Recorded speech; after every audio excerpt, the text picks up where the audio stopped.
Hey, moms behind the athlete. It is March Madness. Tonight is the first night of the first round. And tonight we are talking with someone so very special and close to me. I don't know if y'all know, but I got kind of an athletic family.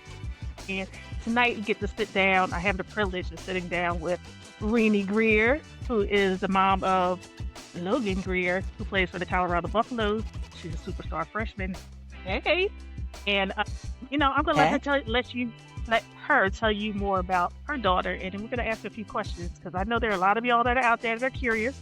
I got some moms whose daughters who are being recruited heavily, so this is your time. And if you have questions, please, you can always DM me, and then we'll get those questions to Reenie, and maybe she can give you some information. But anyway, welcome to the show, cousin Reenie Greer. How are you? Thank you. Good. A little nervous. First interview, so bear with me.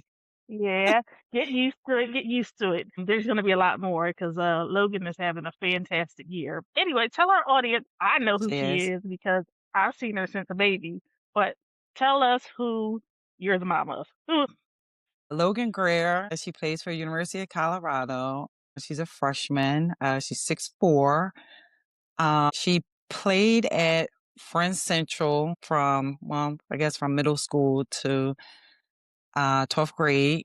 And she's been there since she was 3 years old at Friends Central. So she's a lifer. And I'm just excited and happy and just proud of Logan and her accomplishment. And our girl Logan is a super freshman at Colorado, and she's been killing it. I mean, she's had the playing time and everything. I went out and bought my jersey to support our girl. I'm so excited about tonight. I I mean, love it. I love it. there's not many freshmen their first year, first of all, get so much playing time and then end up in March Madness. Like this is craziness. But when did you realize Logan's love for basketball was more than just a phase? Like she started playing when she was around 8, 7? Yeah, it was around 7. I was actually her coach, like at it was like a local team. And I was her coach for first and second grade. And I knew then that she was good because they started changing the rules because of her. She couldn't block. She couldn't defend. They couldn't defend at a certain, they had to wait until half court and they couldn't run fast breaks. They couldn't do a whole lot of things. So that was after the second grade. I knew I had to take her out and put her somewhere else. So I knew then that she loved and enjoyed it, Was and it she just went taller from than the there. other kids? Was she taller than the other She girls? was. She Okay. was All right. first and second grade, but as she moved to, playing, she started in fourth grade playing first, AAU, and she was like average then. Okay. Okay. Did she? No, so I'm going back a step.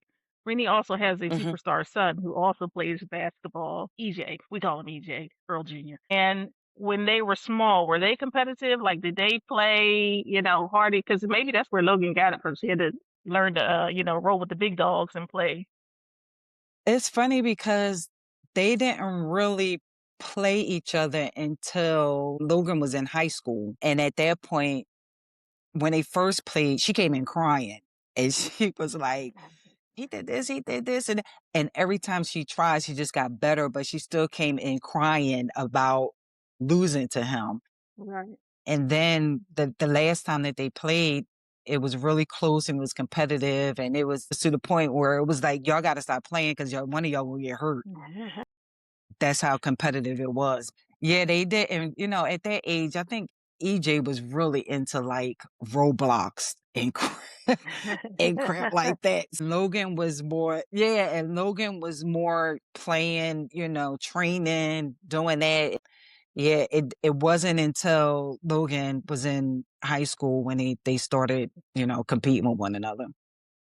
Okay. It might have been the start of it, though. That might have been the start of like, I need to R- push a little bit harder to beat my big Right, brother.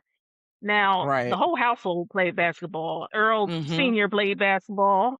I know he was a superstar in his day, and you Hmm. also played basketball. Well, tell us a little bit about where you and what you did with basketball.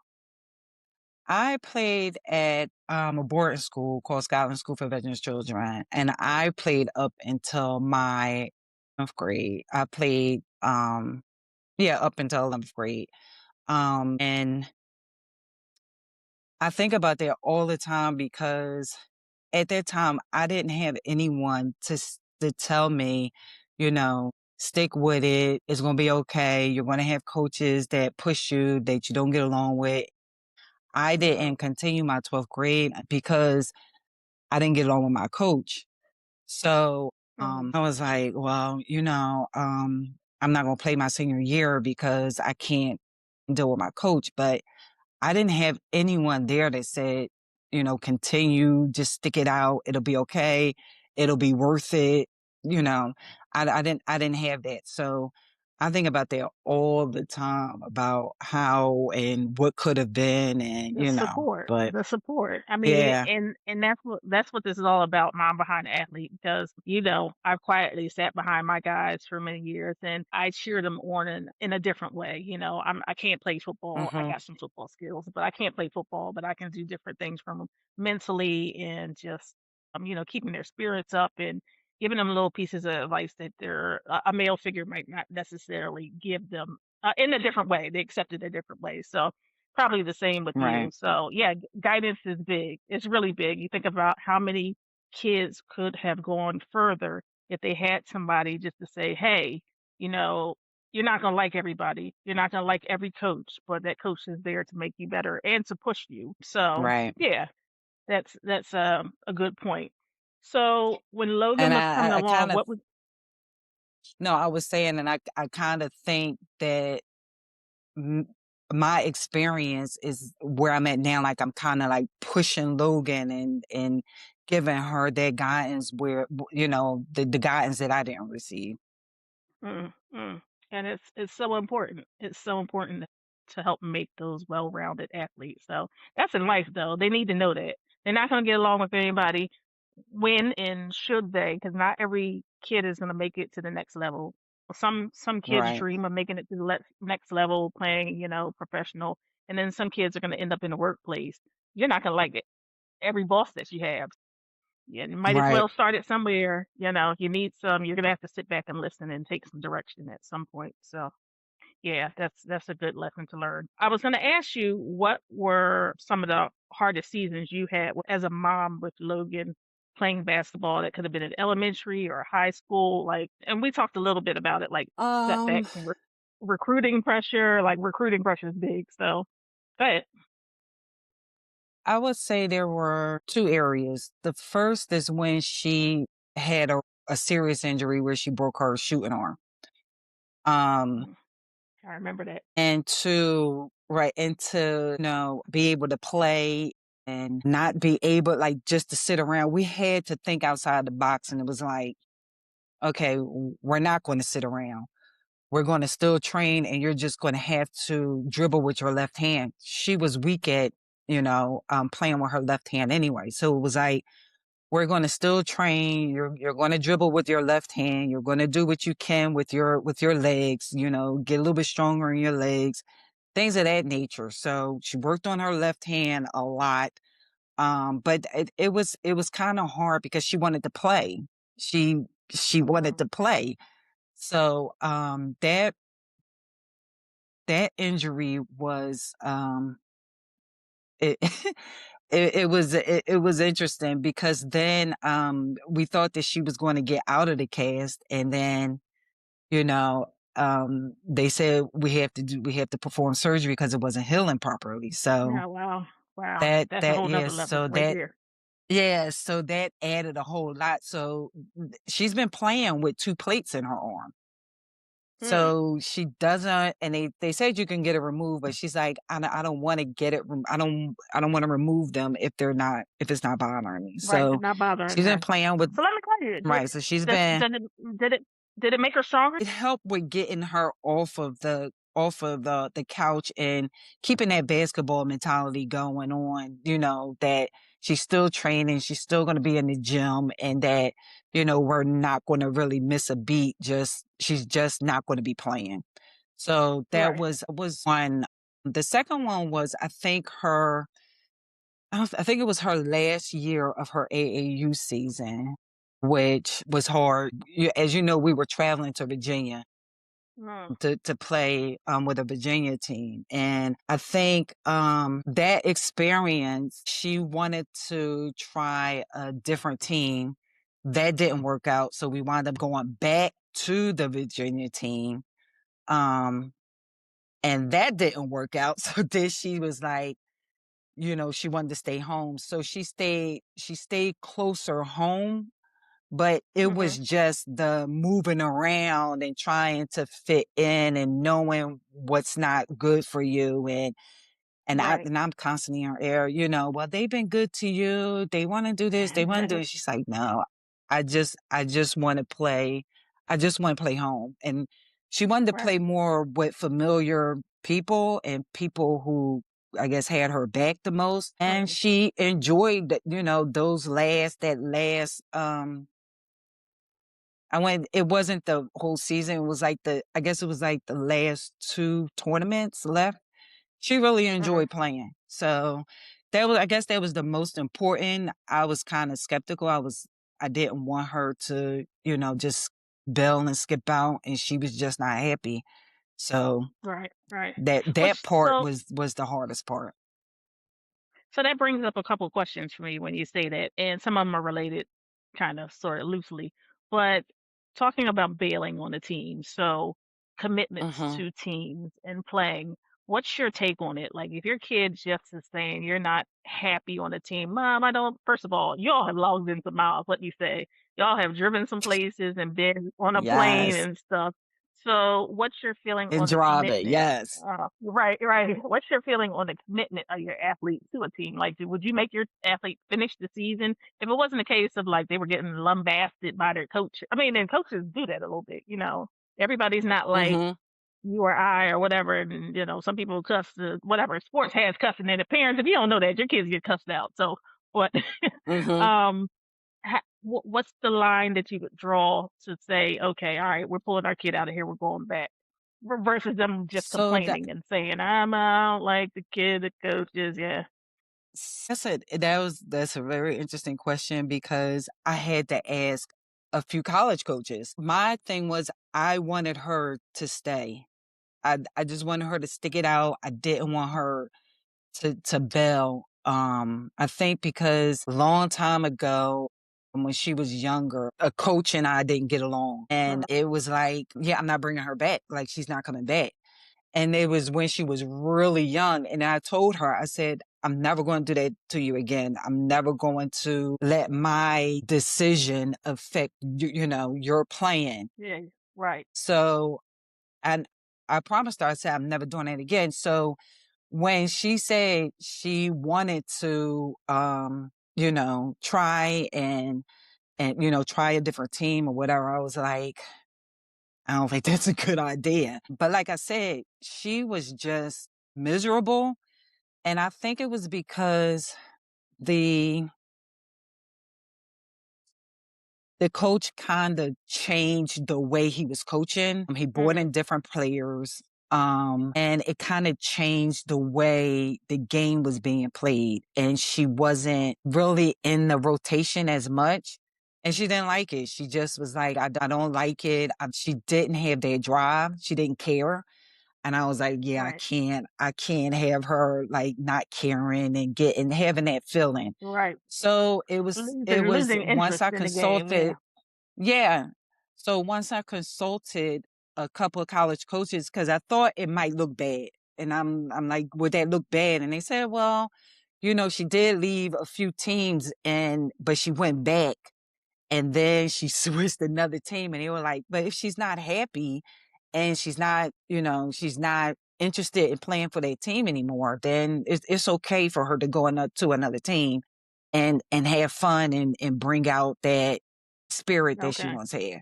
So okay, again, she stuck it out with the team. We stuck it out as much as we could, but when they start making transformations that's not really good for Logan, it was time for her to go. I felt like it was okay for her to make that decision. okay. So it's good to know that even some college coaches were telling you that, you know, the kids have to have the love for the game because they're not going to perform Right, otherwise. Like if they're not being challenged or, I think it's a fine line. Some people's kids are going to be trashed, quite honestly, and everybody wants their kid to play, but it's also a team sport. So you want the team to win, right? And maybe you get down right, towards the end and like the finals of some series or something, and they put in the kids that haven't been in as much or whatever.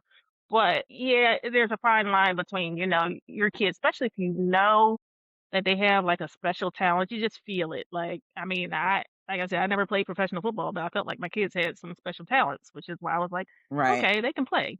They can play. But, right, you want the joy in the game. So the joy has to be in the game. And that personally, I've heard that from my sons. Like when you're not enjoying the game, it's like a task. It's like a chore. Like you just don't, want to do right. it really. But I want to move on. So you were talking about, an AAU and like the PV sense. So, but moving on to her college year. So again, Logan is a freshman, and she was nominated to is it the all freshman team? 12. She made the all freshman team. Yeah, First year, she's having a super marvelous proud. year. Like what? What? That's crazy, crazy Super work. And proud. Yep. she's doing commercials. Look, I just saw her in a little commercial for like a wing place the other day. I was like, okay, sister, get it, get it, just let's do it. But I didn't know that was national. I did not know that went nationally. yeah, That's yeah, your little cool. girl out there doing commercials and stuff. So she baby girl getting it. Get that NIL. If it's NIL, better be NIL. Y'all may do some NIL. But we'll talk about NIL. Talk about NIL in a later episode. But anyway, when she was Okay. looking at school, so how many you tell the audience, I mean, I know it's a lot, but how many schools did y'all actually get offers from? Like I stopped keeping count, but I know it was 40. It was over 40. Yeah, And I when did she receive her first offer as a freshman, as an eighth grader? Because they're offering kids younger and younger these days. So when did she get her first bit of attention? oh my God, Luann, you put me on the spot. I know in 7th grade, she it wasn't an offer. Villanova was looking and it was very interested in her. So I Okay. know 7th grade is when we started hearing about colleges. I Seventh grade, think y'all. it Seventh grade. was That's great. I believe it was 9th grade, and I think it was Delaware State, who made the first offer. I believe it was Dell Okay. State. Yeah. And how many schools did y'all actually go to visit, if you remember? Because like I said, y'all have logged in some big miles. So if American Airlines, Delta, whoever, some car, National Car Enterprise don't want to sponsor y'all are crazy. You should have put in some miles. So That's a good question. how roundabout, if you don't We remember did a exactly. lot. We did a lot because she did a few on her own or with her coach when they had tournaments. When it has to be at least, I'm gonna say at the very least 20, because we did visit schools that didn't offer her, which I will say Okay. don't ever do. We did And visit why do you say maybe that? two or because it takes time to go. First of all, she got to take time out of her schedule. You have to fly to these places, is out of pocket. And so you do all that, and then you have some kind of interest in the school, and then they don't offer you. Mm, So I will say, some will say that they have this thing where you have to come out and they'll offer you then. Well, hmm. a few still, So like under one still didn't do that. So, yeah. but they were, once she put out her list of 10, then you had some of those schools reaching out saying, we were interested, but you never offered. And Mm, they, for some, I don't know. They said that, oh, well, I thought one of my coaches offered, but aren't you the hmm. head coach? Like, No, and Right. we didn't add anyone even after she had her 10 already, because if you didn't offer before, we're not gonna accept anyone and go through that whole nonsense Right. again, so Right. Right. So there are unofficial visits and there are official visits. The unofficial visits are on the parent. Yeah. And the rules have even changed a little bit since my guys were taking visits. Is it unlimited official visits now? Is that how it goes? Or is there they're like a yes, yes, and there the are unlimited unlimited limited I mean unofficial. official unofficial. But what about Mhm. official visits? What's the cap on official No, visits? there are unlimited official visits. Okay. That's different. That's new. Yeah. That's a newer rule. And Yes. on the official visits, do the schools pay for like your flight and your accommodations and stuff? Just so parents know. I mean, I know a bit of it, Yes. but we're okay. And then but the Yes. Mhm. unofficial visits, the unofficial visits are on the parents. So that's one of the reasons you Right. might not want to take too many of those visits because you're paying out of pocket for all that stuff versus you get down to your final 10, like you said, for Logan, and then the schools are paying for your visits and your flights and stuff. So Yeah, I mean, you don't want to go. but Mhm.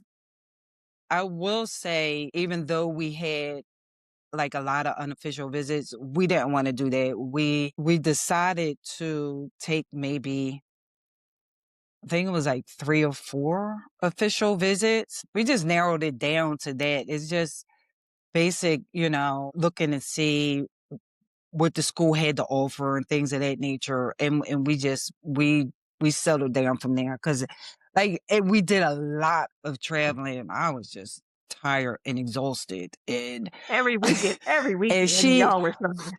yes, yes. So I was like, no, we're not gonna do all these official visits, and not the we don't want to waste their time, we won't waste our time. So Okay. we just pretty much narrow it down to schools that she was really interested in. Okay. And so as a family and as her mom, how did she, I'm going to assume she, because I let my kids have the final say on the school that they pick. Now, I guided them and said, listen, you got to look at your teammates. Your teammates are trash. They're getting into trouble. You gotta look around you. It's not just every school is going to show you their best. They're going to show you their shiniest gem, their Right. best weight, to get the fast talker in Yes. there, but you have to be able to weed through that and figure out what actually is going to be a good fit. So with my sons, I told them to does it feel right? Like, your teammates, do they feel right? Does the coach feel right? So how did y'all settle on Colorado? What made you say Colorado's the place, or what made Logan say, if you know, Colorado's the place? Like, just like you said, all those things. We let Logan decide. She really loved the coaches. It was the coaching staff because the dorms weren't great. The money, I think, was less. The NIL was less than all of the other schools, but it was the coaching. So it was like, okay, it's your decision. Okay.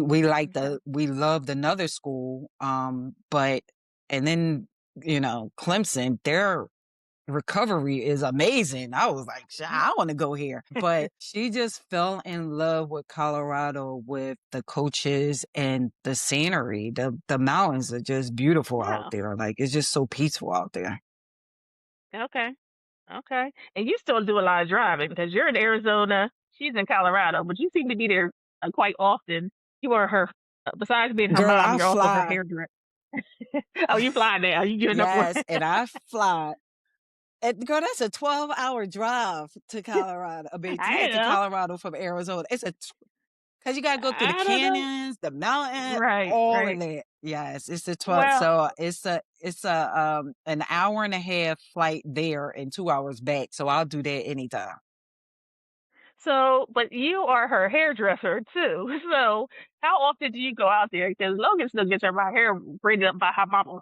So how often do you have to go out there to keep her braids looking fresh? Listen, it was once a month. It was once a month.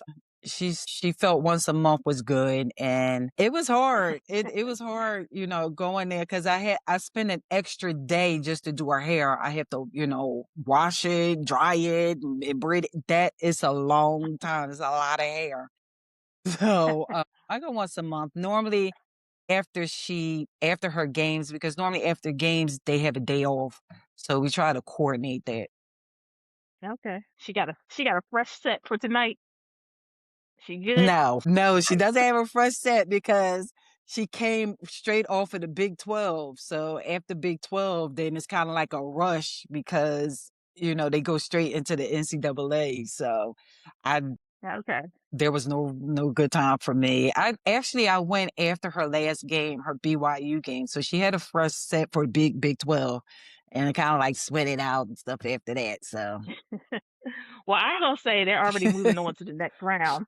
So when she moves on to the next round, I'm gonna need you to get her fresh set. So she's good to go, looking good. girl, So tell me something. This is for you more.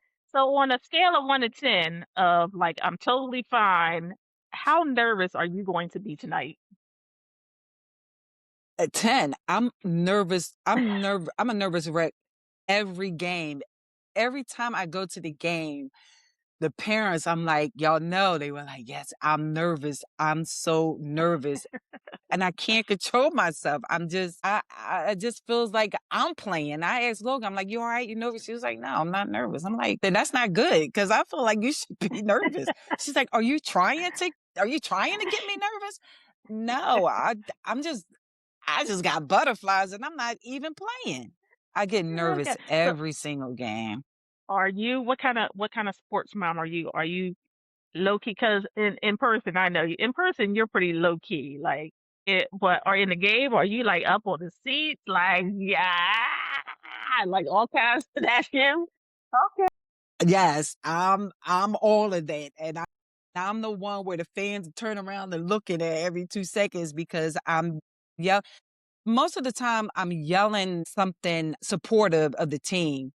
I'm not really yelling Okay. at the referees or anything. I'm more so yelling at the team. Like I think last time when I went to, they were in Arizona and they played Arizona, and I was literally right behind the bench, and Logan was so upset with me, but they had a timeout and the defense was just horrible. And I just went over to the bench and I was just like yelling, play defense, like play like and look like they turned around like, who is this crazy? And they looked, they was like, it's Logan's mom. Cause I was just yelling. I literally had to apologize to the coaches because Logan was just so upset.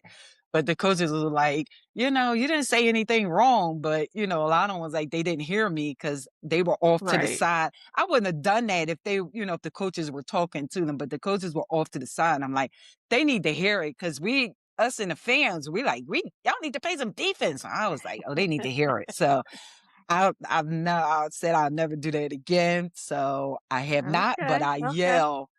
I'm the one yelling. Yeah, I think a lot of the parents, we do a lot of yelling over there. Okay. Is it a tight group of the parents that are there? Like I kind of like when I went to games, I kind of like to sit by myself so I can kind of focus on the game. I really didn't want all the little chit chat. But is the Colorado like group of moms and families, are they tight? Do they sit together and cheer each other? Yeah, Cheer each other on? we're pretty tight. And our tickets are arranged where all the parents sit together. So Good. Good. we're pretty Good. tight. We've been out to eat a few times and yeah, Okay. it's been pretty good. Good. Good. Good. So again, the goal of this podcast is to help moms of elite athletes figure out how to take their kid. It could be son or daughter. You're the first like basketball female mom, women's basketball mom that I'm talking to. Is for the most part, it's been about the young men in their sports. But if you could sit down with a mom whose 10-year-old just fell in love with the sport, what would you tell them to focus on over the next 8 to 10 years? Um, the training and the mental part of it. Um, and I had to reach out to a sports psychologist for Logan.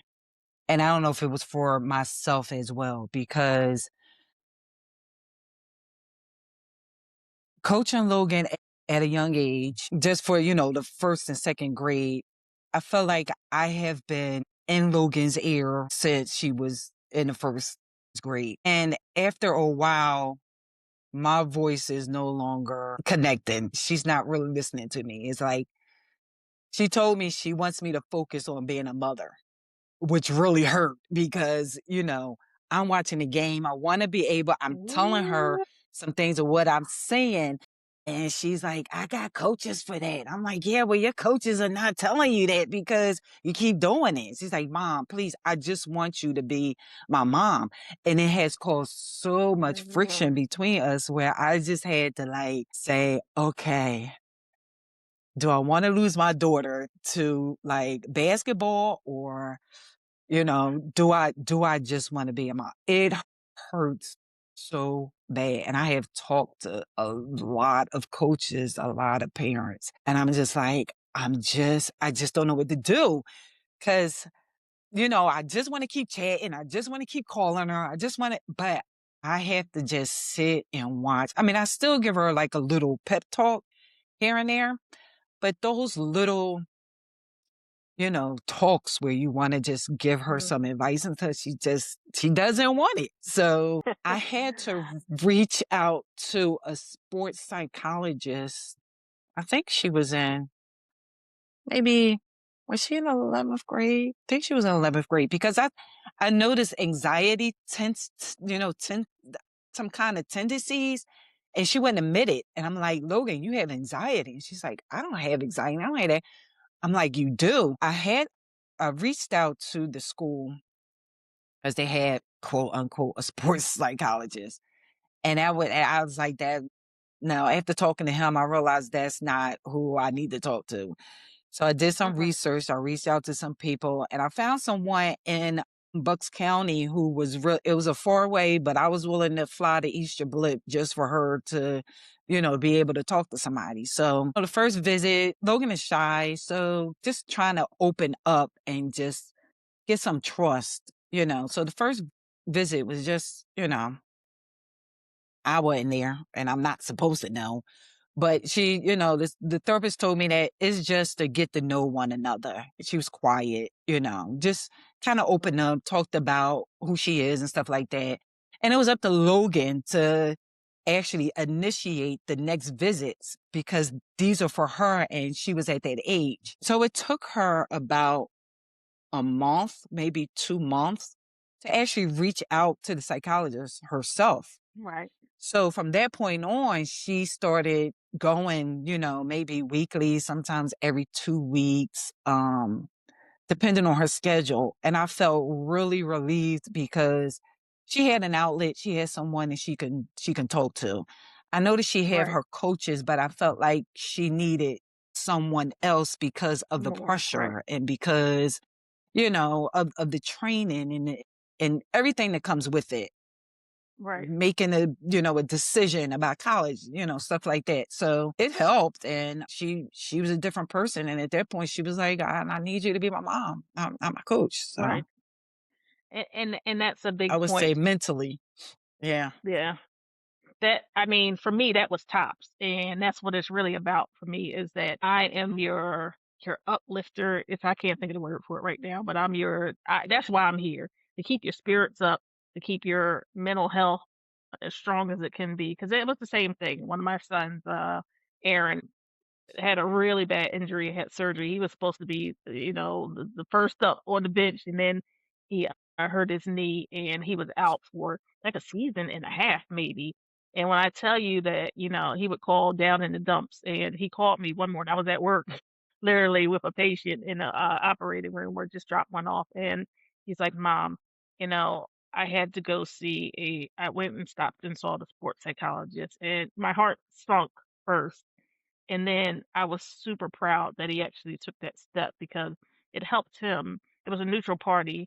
I have never competed at that level, so I don't know what it is to, have the longing to the spot where you think you should be or want to be, and then after you get hurt, your body doesn't always do what you think it should or what you want it to do. So it took a long time for Right. recovery. He's 1,000% now, does his thing, and but his rehab has been over years, quite honestly. Surgery, another surgery, took out some hardware, put some hardware in. So, as a mom, my job that whole time is to drive up there. How you doing? How your spirits?